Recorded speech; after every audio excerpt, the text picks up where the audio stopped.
A veces las personas lo pierden todo de golpe. La casa, el marido, el honor, todo junto en una sola noche. Eso fue exactamente lo que le pasó a Amelia. En una fría mañana de julio, al despertar sus 42 años, descubrió que todo lo que conocía se derrumbaba como una pared de adobe bajo la lluvia. Su marido desapareció con otra y se llevó lo que le pertenecía por derecho. En el pueblecito nadie la compadece. Todos sienten curiosidad. La vecina, que siempre le sonreía, comenzó a desviar la mirada. La comadre, que se hacía llamar su amiga, fue la primera en chismorrear a sus espaldas, y la gente era despiadada, tan despiadada como solo puede ser la gente en el interior. Con una sonrisa en el rostro y un cuchillo en la espalda, Amelia sentía cada golpe. Fue en la noche de luna llena cuando Amelia tomó una decisión que nadie esperaba. Recogió lo que cabía en una canasta y en un atillo de tela. No lloró, no se despidió, solo miró la casa que alguna vez fue suya, le dio la espalda y se fue a ese lugar que todos en los alrededores temían. A la Cañada del Silencio. La Cañada del Silencio estaba a 3 horas de camino adentrándose en el bosque. Decían que allí habitaban seres malignos, que quien pasara la noche allí despertaría siendo otro o no despertaría nunca. 3 familias intentaron establecerse allí. 3 familias huyeron sin llegar al tercer día. El lugar tenía fama de estar maldito, y fue exactamente allí a donde Amelia se fue a vivir. La primera noche llegaron los sonidos: crujido de ramas al romperse, un silbido lejano, un viento que parecía haber cobrado voz. Cualquier otra persona habría salido corriendo, pero Amelia, que ya había perdido todo lo que temía perder, simplemente encendió una lámpara, rezó en voz baja, se acostó en el suelo de tierra y se durmió. Durmió como no lo hacía desde hacía muchos años, profundamente, sin pesadillas, sin miedo. Por la mañana despertó con el rocío en el rostro y un pájaro cantando junto a la ventana. Y fue entonces cuando notó que en el suelo a su alrededor había flores silvestres que no estaban la noche anterior, como si la tierra hubiera florecido mientras ella dormía. El lugar maldito hizo lo que nadie había hecho por Amelia en mucho tiempo: la cuidó. ¿Pero por qué? Eso aún le quedaba por descubrir. Bienvenidos al canal. Mi nombre es Augusta Almeida. Y antes de que empecemos esta historia, necesito un pequeño favor de su parte. Suscríbanse al canal y denle al like. Recibo mensajes de personas de todo Brasil, de San Pablo, Río de Janeiro, Río Grande del Sur, Goiás. Pero sé que ahora mismo me escucha también mucha más gente, así que escriban en los comentarios desde qué ciudad me están viendo hoy. Aquí todos son bienvenidos. Ahora respiren hondo, porque la historia de hoy les tocará el corazón.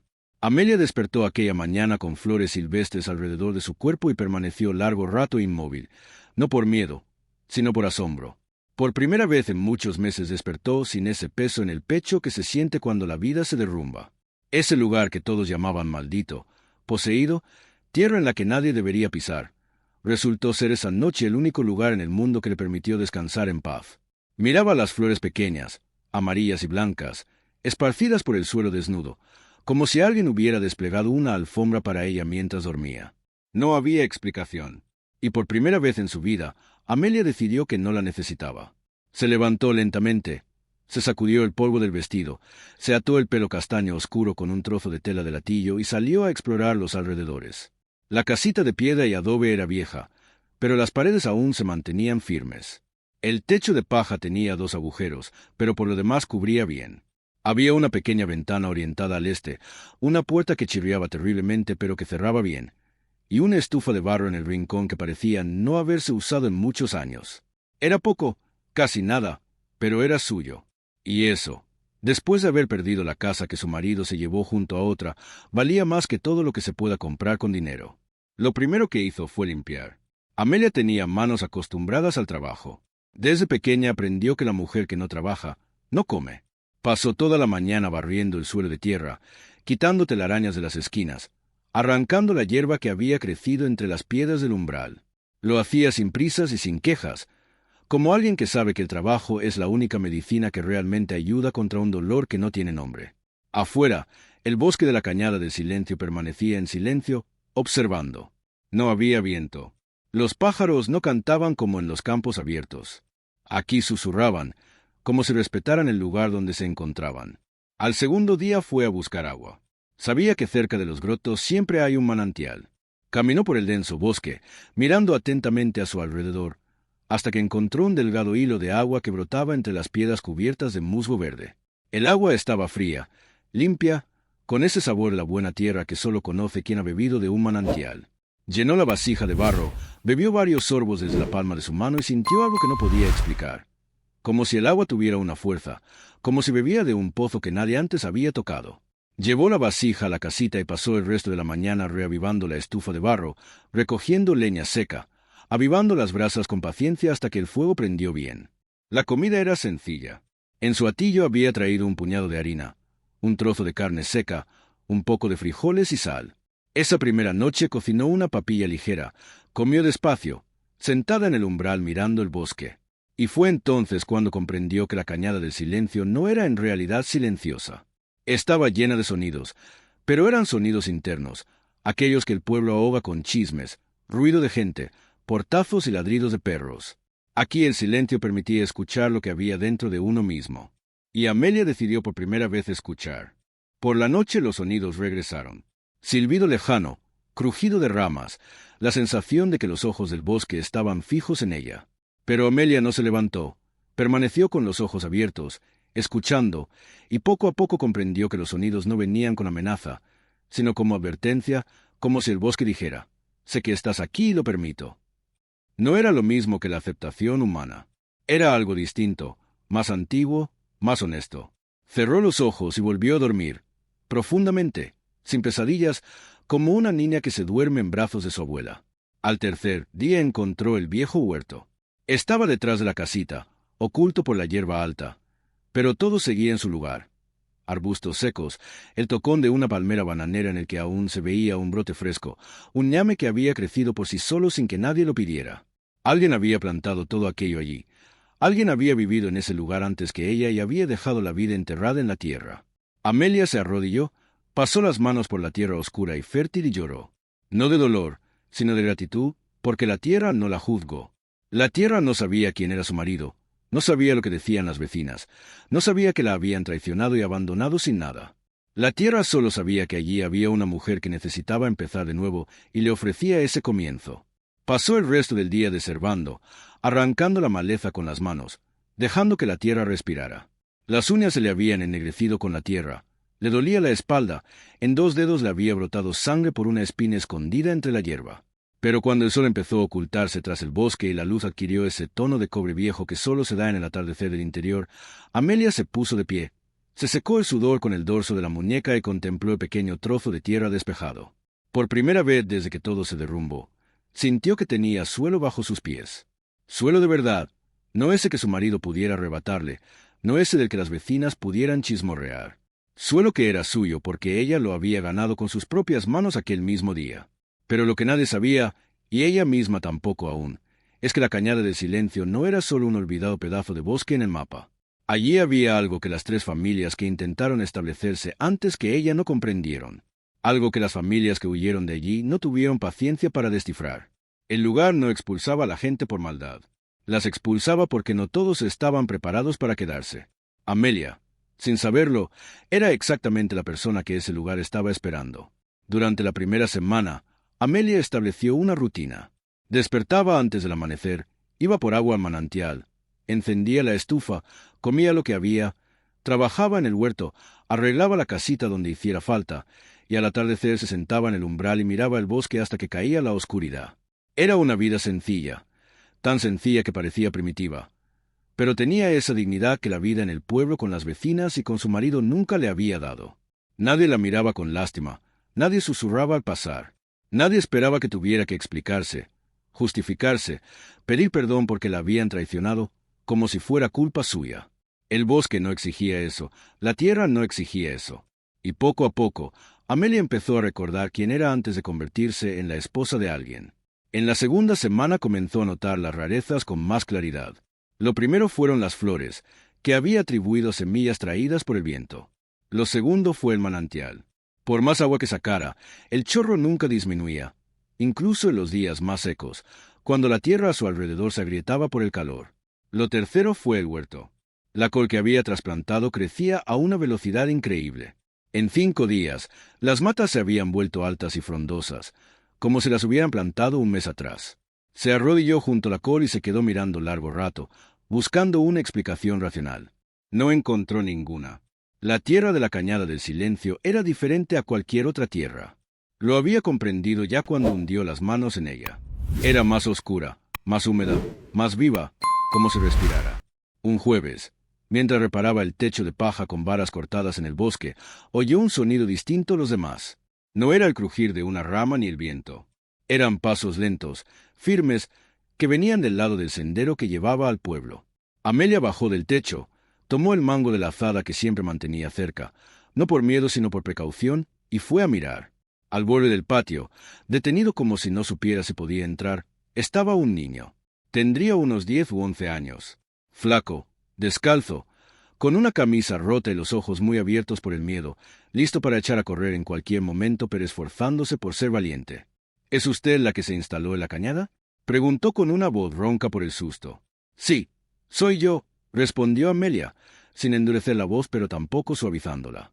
Solo la verdad escueta. El niño la miró durante varios segundos y luego dijo: «Mamá me dijo que me mantuviera lejos de aquí. Dijo que usted se iba a convertir en una fiera». Amelia casi se ríe, pero no lo hizo, porque sabía que detrás de esa tontería había un niño serio, con ganas de entender el mundo. Observó al niño de arriba abajo y preguntó: «¿Y tú? ¿Qué crees? ¿Me he convertido?» El niño lo pensó. La miró con esa franqueza que solo tienen los niños, evaluando su rostro, su vestido, sus manos manchadas de tierra, su pelo castaño oscuro recogido hacia atrás. Luego negó con la cabeza. «No, usted se parece más a mi abuela que a una fiera». Así fue como Amelia conoció a Ditu, la única persona en toda la comarca que tuvo el valor de acercarse a ella sin una piedra en la mano ni un chisme en los labios. El niño volvió al día siguiente y al siguiente. Llegaba después de la escuela. Se sentaba en el umbral, comía el guiso de col que Amelia preparaba en la estufa de barro y hablaba. Contaba lo del pueblo, lo de los vecinos, lo que decían de ella. Y Amelia escuchaba imperturbable, como quien oye la lluvia a lo lejos y sabe que no se va a mojar. A cambio, le enseñaba al niño a sembrar, a leer el cielo, a determinar de dónde soplaba el viento, todo lo que sabía su abuela y que ya nadie enseñaba. Fue Ditu quien trajo los primeros datos concretos sobre aquel lugar. Una tarde, mientras ayudaba a reforzar la cerca de mimbre alrededor del huerto, preguntó con la cabeza gacha, como se pregunta aquello que uno guarda desde hace tiempo: «¿Ya encontró lo que está enterrado aquí?» Amelia se detuvo y miró al niño. «¿Qué sabes tú de eso, Ditu?» Él soltó la vara que sostenía. Se sentó en el suelo, cruzó las piernas y comenzó a contar. Dijo que su abuelo, muerto hacía muchos años, conocía a una mujer que había vivido en la cañada antes que nadie. Una vieja curandera llamada Doñana, que llegó allí décadas atrás, también huyendo de algo, de que exactamente Ditu no sabía bien. Doñana vivió en la cañada 40 años. Crió a sus hijos, curó a los enfermos, atendió partos de gente de toda la comarca, y cuando se estaba muriendo, ella misma dijo que había dejado algo enterrado cerca de la palmera bananera. Algo que solo encontraría la persona adecuada, porque la tierra solo lo entregaría cuando reconociera a quien llegara con la intención verdadera. Después de la muerte de Doñana, 3 familias intentaron establecerse en la cañada. Todas huyeron. El abuelo de Ditu decía que huyeron porque llegaron con avaricia, con impaciencia, queriendo tomar lo que la tierra tiene sin dar nada a cambio. A la tierra no le gustó eso, y la tierra en ese lugar sabía hacer saber a la gente cuando algo no le gustaba. Amelia permaneció en silencio durante mucho tiempo después de que el niño terminó de hablar. Miró la palmera bananera en el rincón del huerto, ese mismo tocón en el que había aparecido un brote fresco cuando ella llegó. Sintió un escalofrío, pero no de frío, porque si había algo que ella había hecho diferente a todos los que llegaron antes, era precisamente eso. Ella llegó sin querer quitarle nada a la tierra. Llegó sin nada. Y quizás eso era lo que la Cañada del Silencio había estado esperando: a alguien que llegara lo suficientemente vacío para ser llenado. Esa noche, tendida en el suelo con la lámpara apagada mientras el bosque respiraba afuera, Amelia tomó una decisión. Al día siguiente cavaría junto a la palmera bananera. No por miedo, no por codicia, sino porque sentía con esa certeza que no viene de la cabeza sino del fondo del pecho, que lo que estaba allí enterrado la había esperado durante mucho tiempo y que el hallazgo lo cambiaría todo. Solo que aún no sabía cuánto necesitaban realmente cambiar las cosas, ni cuánto despertaría ese descubrimiento fuerzas que habían dormido en ese lugar durante décadas. Fuerzas para cuyo encuentro no estaban preparados ni ella, ni Ditu, ni nadie en el pueblo. Amelia no esperó a que el sol saliera del todo. Todavía había una franja violeta en el horizonte cuando tomó la azada. Se acercó a la palmera bananera y comenzó a cavar. Cavó sin prisas, con cuidado, como quien busca algo que podría romperse o sorprenderla. La tierra de la Cañada del Silencio era blanda y húmeda incluso a esa hora matutina, y la azada entraba hondo con facilidad, como si la tierra colaborara, como si deliberadamente abriera el camino. Cada palada de tierra removida exhalaba un profundo olor a raíces y a tiempo. Un olor que Amelia reconoció, sin saber de dónde. Olor a algo antiguo, que había estado esperando ser encontrado. Cavó casi una hora. Ditu aún no había llegado. Era demasiado temprano para que el niño saliera de su casa, y Amelia estaba sola. Con el bosque, con los pájaros que ya empezaban a despertar arriba en las copas, con el sonido sordo de la azada hundiéndose en la tierra. Cuando la hoja golpeó algo distinto, se detuvo, se inclinó lentamente, dejó la azada a un lado y comenzó a trabajar con las manos. Las uñas encontraron el borde de algo duro.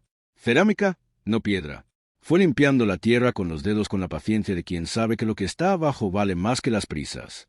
Poco a poco fue apareciendo una olla de barro oscuro, cerrada con un disco de piedra tallada atado con una tira de cuero seco que el tiempo había endurecido como hueso. Sacó la olla con ambas manos y la puso en el suelo junto al hoyo. La miró largamente. Había en ese objeto algo que obligaba a respirar hondo antes de abrirlo. No era miedo, era respeto. Alguien había enterrado aquello con una intención. Alguien había elegido esa tierra, esa profundidad, ese lugar junto a la palmera bananera, porque sabía que la tierra allí conservaría bien. Amelia puso la palma abierta sobre la tapa de piedra y se quedó quieta, sintiendo el frío de la piedra y el calor de la tierra que aún quedaba en sus dedos. Luego giró la piedra con cuidado y la abrió. Dentro había 3 cosas.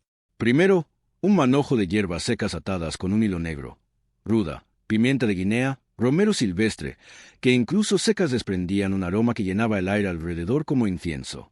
Segundo, un trozo de tela doblado cuidadosamente, dentro del cual había una pequeña figura de la Virgen María hecha de barro, pintada a mano, con los ojos azules descoloridos por el tiempo pero aún distinguibles, aún vivos. Tercero, una carta doblada en 4, escrita con letra menuda y firme sobre un papel que el tiempo había amarillado pero no destruido. Amelia la desdobló con los dedos temblorosos, no de frío, y la leyó. La carta era de Doñana, escrita para quien llegara después de ella. Y comenzaba así: quien ha llegado hasta aquí, ha llegado porque la tierra lo ha permitido, y la tierra solo permite a quien viene con un dolor honesto y un corazón limpio. Tú has perdido mucho, yo también perdí. Por eso entenderás lo que voy a decirte. Amelia dejó de leer, miró el bosque a su alrededor, los árboles altos, la luz matinal aún débil filtrándose entre el follaje en hilos finos como oro. Sintió de nuevo ese escalofrío que empieza en la nuca y recorre la espalda cuando la vida te sorprende de un modo que ninguna explicación racional alcanza. Doñana no la conocía. Doñana había muerto décadas antes de que Amelia pisara ese lugar. Y sin embargo, cada palabra de esa carta parecía escrita precisamente para ella, como una carta de abuela que supiera exactamente lo que su nieta necesitaría oír en el peor momento de su vida. Continuó leyendo. Doñana contaba que también ella había llegado a la Cañada huyendo de un marido cruel de la ciudad, que la llamaba loca porque curaba con hierbas y oración, y la gente temía lo que no entendía.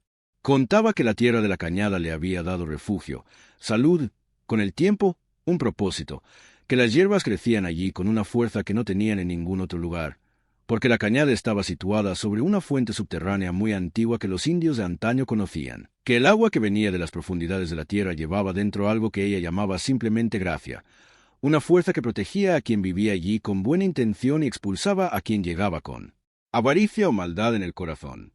No era una maldición, era una protección.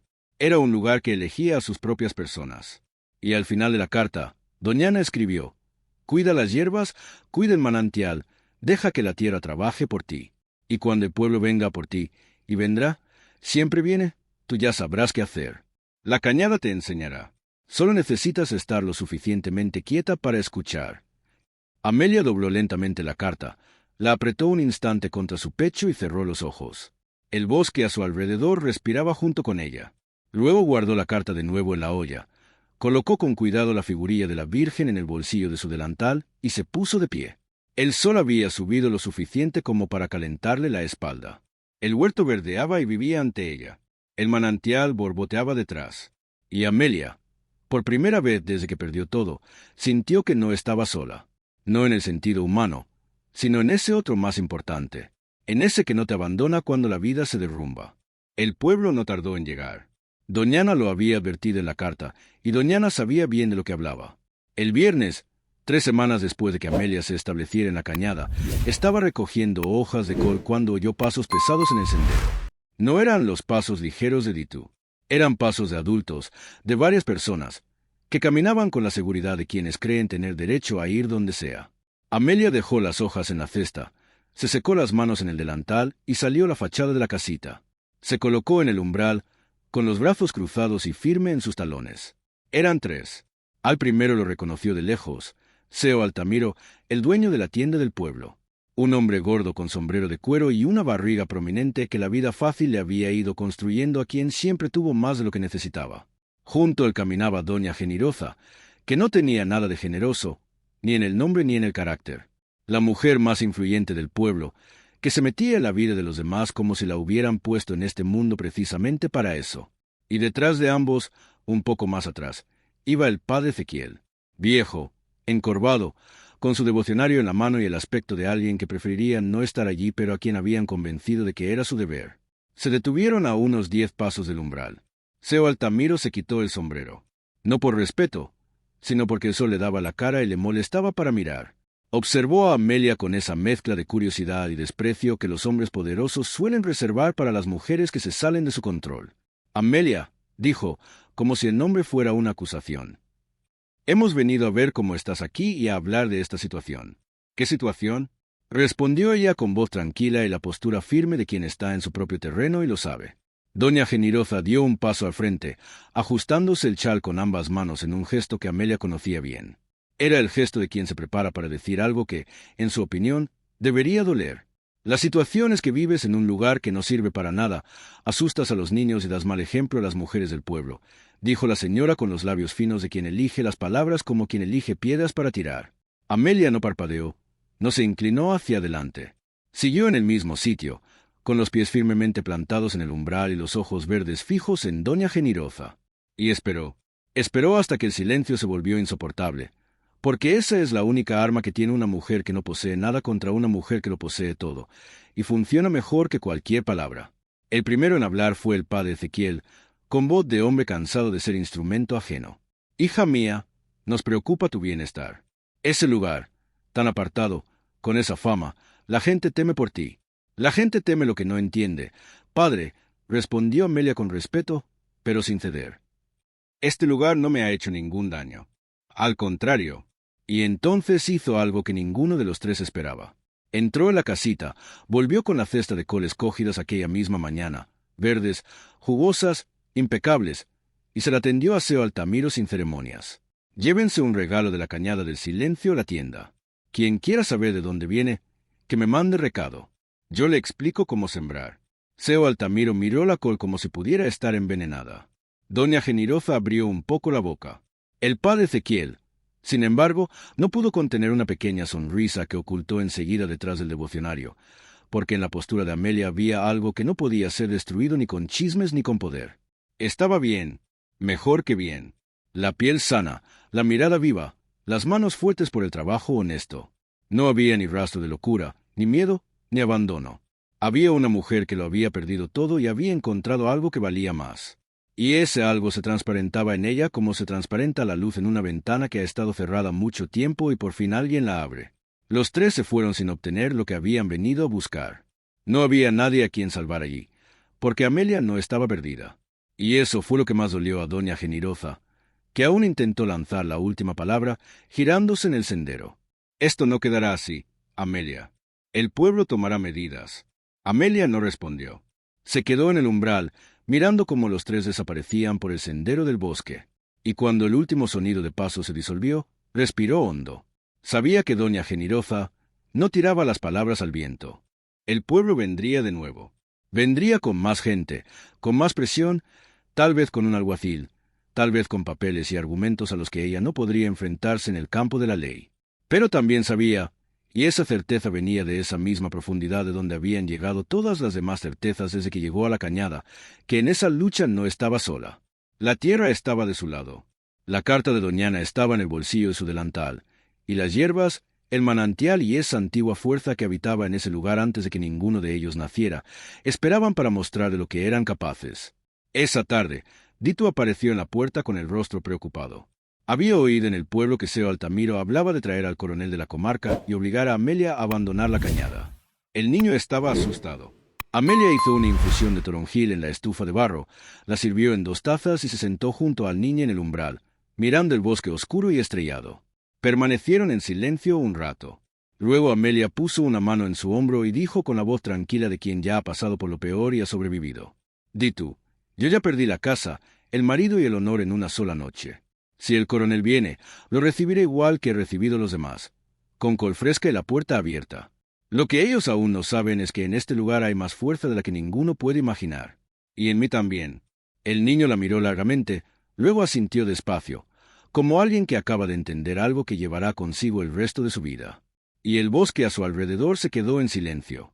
No el silencio de un lugar vacío, sino el silencio de un lugar pleno, lleno de raíces, de aguas subterráneas, de hierbas que crecían solas en la oscuridad y de esa fuerza que Doñana conocía, que las 3 familias no pudieron soportar, y que Amelia, traicionada, sola, sin nada, por fin había encontrado. Porque a veces solo cuando lo perdemos todo podemos ver aquello que siempre estuvo ahí, esperándonos. El coronel nunca llegó.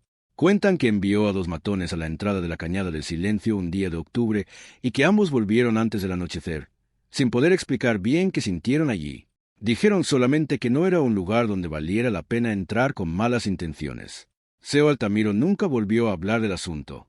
Doña Generosa siguió chismeando como siempre, pero su voz fue perdiendo peso a medida que la historia de Amelia adquiría otros contornos en la comarca, porque la historia cambiaba lentamente, como cambian las historias verdaderas. No con estrépito, sino con el tiempo y con pruebas. La col de la cañada empezó a aparecer en la tienda. La compraban quienes preferían no hacer preguntas, pero sabían que era la mejor de la comarca. Mujeres enfermas a las que los médicos del pueblo no habían podido ayudar comenzaron a hacer el camino a través del bosque. Tímidamente al principio, luego con más confianza. Amelia las recibía en el umbral, las escuchaba sin juzgar y les ofrecía lo que la tierra le había enseñado: té, hierbas, atención y esa presencia firme de quien ya ha estado en el fondo y ha vuelto. Ditu creció sabiendo leer el cielo y sembrar según la luna. Y años después, cuando alguien le preguntaba dónde había aprendido eso, siempre respondía lo mismo: de la mujer que lo perdió todo y por eso descubrió lo que realmente tiene valor. Amelia nunca regresó al pueblo. No lo necesitaba. El pueblo, poco a poco, aprendió a venir a ella.